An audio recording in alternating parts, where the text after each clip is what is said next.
Okay, so ngayon lang ako nakapag-record, Tuesday. So, tuloy natin yung sinabi kong discussion na isi-send ko pa sa inyo. So, dito tayo sa Policy Development and Acceptable Use Policy. So, ano ba tong mga to? First is, ano ba yung policy? So, yung policy, a formal set of rules and guidelines that govern behavior in an organization, protects data, systems, and users. So, pag sinabi nating policy, set of rules yan. So, kaya nga siya tinawag na policy yan na kailangan nating mga gawin, mga guidelines kung paano to gawin. So, ginagamit natin to para makapag-protect tayo ng data, pinoprotect natin yung system, and then yung mga mismong users. So, meron tayong life cycle ng policy development.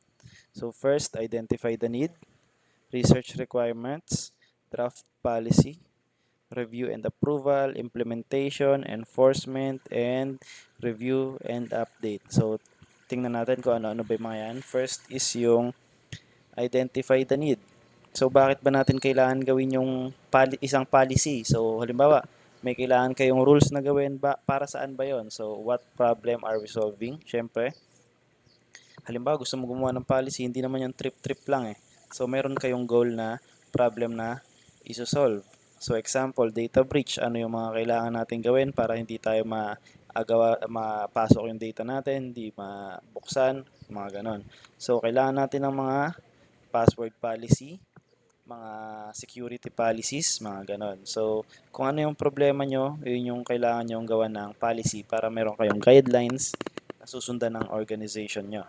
So, halimbawa, maraming nakakapasok sa school na outsider. So, anong kailangan natin gawing policy? So, no ID, no entry. Mga ganun lang naman na set of rules, mga ganun.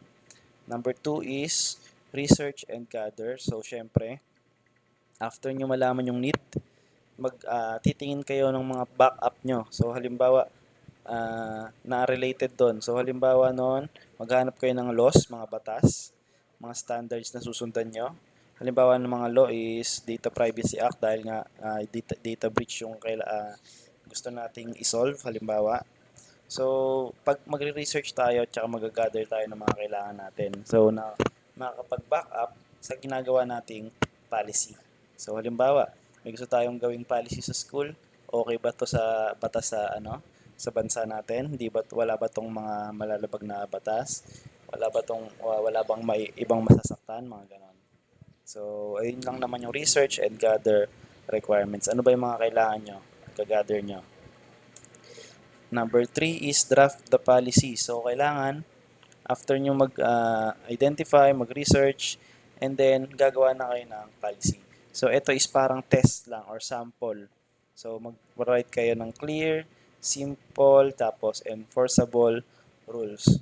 So, isusulat mo muna, tapos ang mangyayari niyan, after ng draft the policy, i-review naman yan. So, hindi pa agad i-implement. Re-review muna, tapos pag may mga changes, may mga kailangan baguhin, tanggalin, mga mali. So, i-check yun ng management or yung mismong organization nyo. O, tapos yung legal team, tapos or yung IT. So, maraming mag-check niyan. Depende sa policies na gagawin nyo. So, after mag-draft, magre-review. Tapos, pag na-approve, doon pa lang tayo step 5. Pero pag hindi na-approve, magda-draft ulit siya dahil i-update muna niya yung policy, tapos review ulit. Pag di ulit na-approve, draft hanggang sa ma-approve siya. Pag na-approve na siya, dito na tayo sa implementation. After niya ma-review, syempre, i-implement na natin yan. So, communicate natin sa mga gagamit. So, halimbawa, employees, dahil sa organization tayo. So, kung sa school naman, kumari sa mga guards, mga ganon. So, pagka mga students naman, so sa mga students natin, i-rely. Next is, kailangan ba natin ng training? So, magpo-provide tayo ng training about sa policy na ginawa natin. Halimbawa, sa security. So, hindi naman lahat ng tao kaya gawin lahat ng mga countermeasures sa security. So, pasensya na medyo maingay yung mga sasakyan dito sa pinagre-recordan ko. Pero sana, dinig nyo naman siguro. So, i-implement natin, ipoprovide natin yung mga trainings na kailangan para sa implementation. So, hindi mo kasi may implement ang isang policy kung yung mismong mag-i-implement ay hindi kayang gawin yung policy na yon, di ba? So, next, enforcement. So, ito lang naman is kung paano natin, ito, example, monitor compliance or paano to? Kailangan mag-comply or sumunod lahat ng target nyong halimbawa mga employees dapat sumunod yung mga employees mo i-monitor mo yung compliance ng employees mo or ng mga target mong sa policy na yon tapos i-apply mo yung consequences if violated halimbawa sa school no ID no entry so yung mga guard hindi sumusunod. So marami pa rin nakapasok na outsider. So kailangan meron silang consequences. Tapos violate tawag dito, halimbawa may maano sila, masususpend, may deduction. So sa organization, halimbawa may termination, may mga ganon, di ba? So yung enforcement nung mismong policy kung law, yung parang batas sa loob ng organization nyo pag hindi sinunod yung policy na ginawa nyo. Kasi after ng implementation, syempre mo-monitor mo na kung tama ba yung ginagawa ng employees mo. Next is review and update. So yung policy natin is hindi yan one-time creation. So nag-e-evolve yan, di ba? So dapat pag may mga outdated na, i-update nyo na. Pag may mga kailangan kayo, syempre, i-update nyo yung policy nyo. So yun lang naman yung 7 na life cycle ng policy development. So yan, identify, research, draft, review, implement, enforce, and review and update. Next is, bakit ba importante yung policy? So, syempre, pinoprotect natin yung mga sensitive data, lalo na sa organization natin. So, ini-ensure natin yung rules ay masunod. Katulad nito, ensure the compliance. So, ini-ensure natin ng compliance ng mga gagamit or in-ensure natin compliance ng mga employees natin. Nire-reduce natin yung risk na syempre sa mga sensitive data. Tapos gina-guide natin yung user behavior kasi guidelines yung policy natin kung paano natin ipoprotect yung mga information. So meron tayo types ng information assurance policies. So meron tayong different levels daw or types pagdating sa information assurance policy or IA policy. So meron tayong EISP, meron tayong ISSP, tapos meron tayong CISSP. So tingnan natin kung ano ba yung meaning ng mga yan. So first is yung Enterprise Information Security Policy or yung EISP.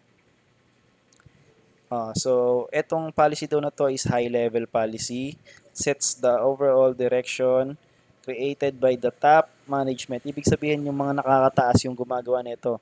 So yung mga gusto nilang i-enforce yung policy na to halos sa buong organization or sa buong company. Kaya siya tinawag na enterprise level. So yung buong business na yon, yung buong company na yon yung gagamit ng policy na to. So nanggagaling daw yan sa top management. Kaya siya tinawag na Enterprise Information Security Policy.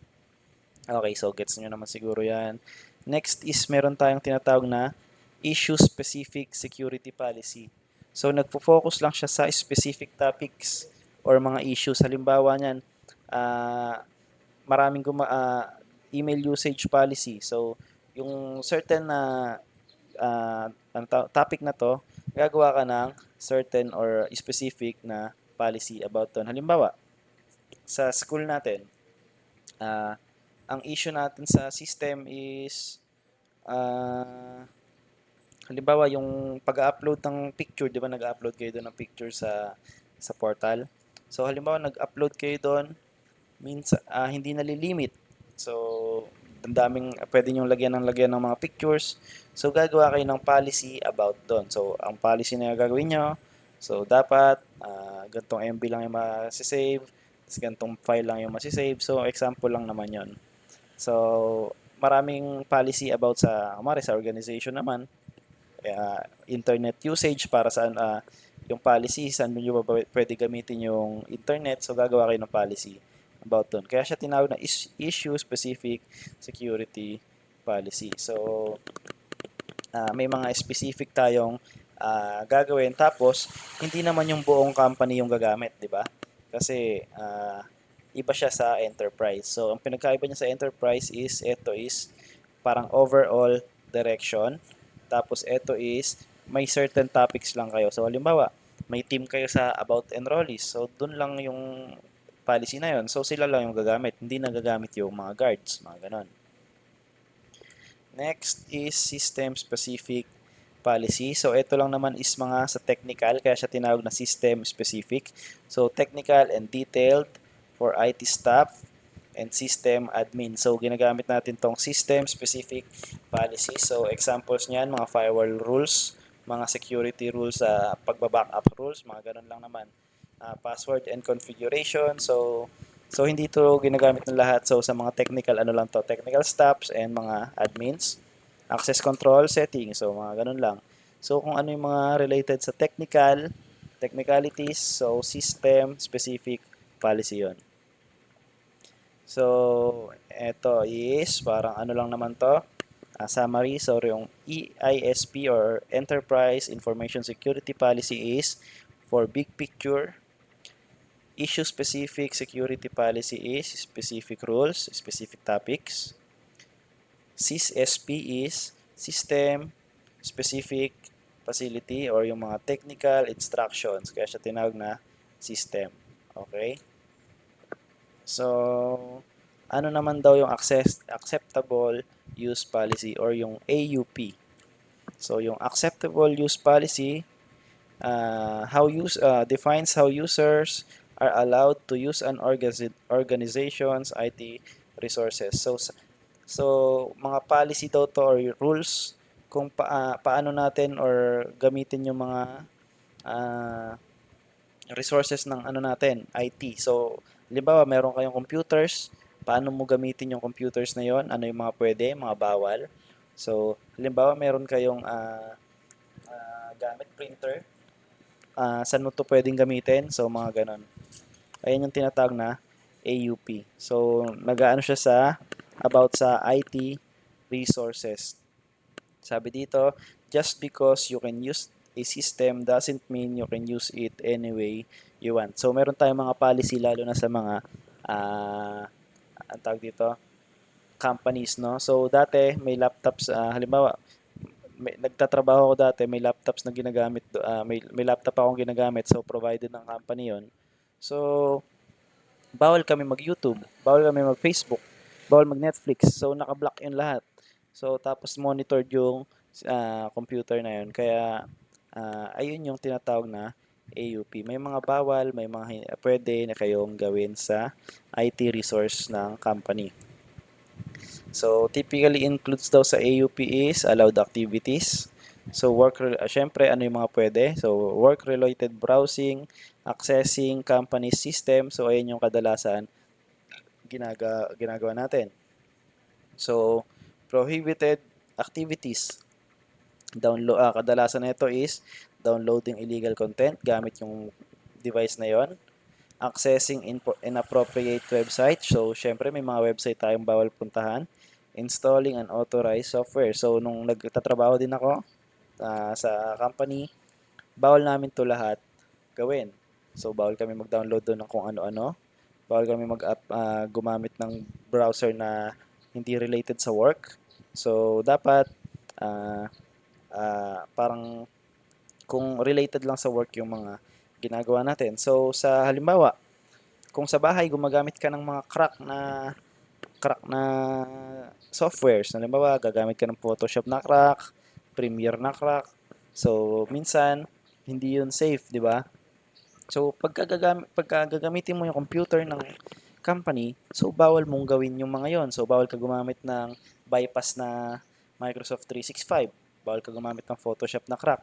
Kasi, parang magiging prone yung data mo sa attack. So, pwedeng ma-access kasi yung mga crack na yan is nagtatago diyan yung parang mga malwares, mga spywares.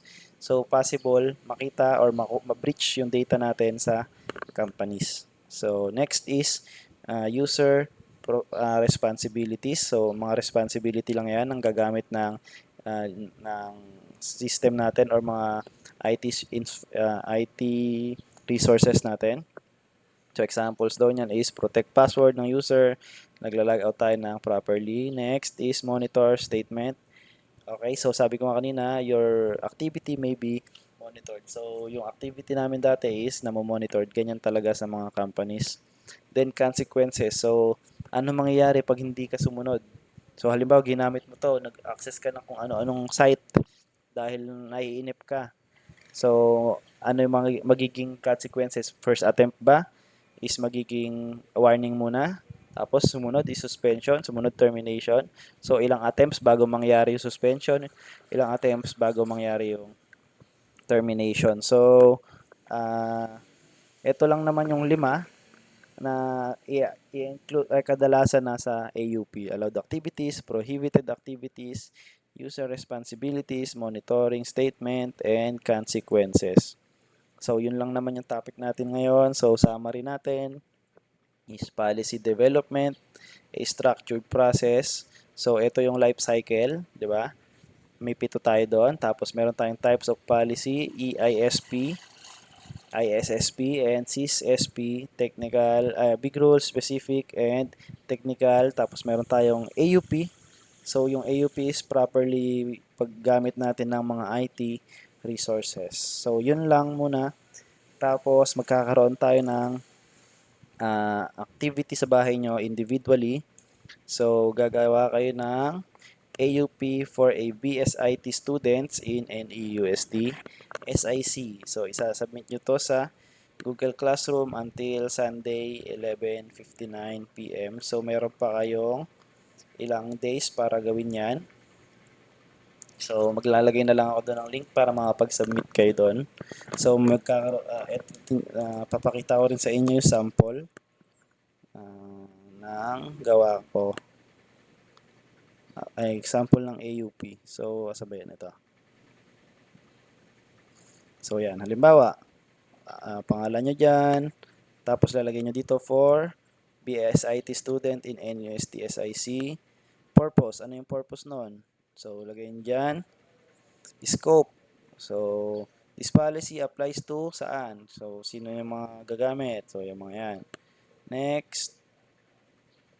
Acceptable use. So, ano ba yung para sa ano yung mga pwede nating gawin? Tapos mga bawal nating gawin, prohibited activities, responsibility ng user, pag-monitor and privacy, tapos warning, mga violations and consequences. So, examples lang 'yan. So, ano nyo na lang. So, di ko na to i-send. Review nyo na lang ulit yung video natin. So, yun lang naman. Maraming salamat.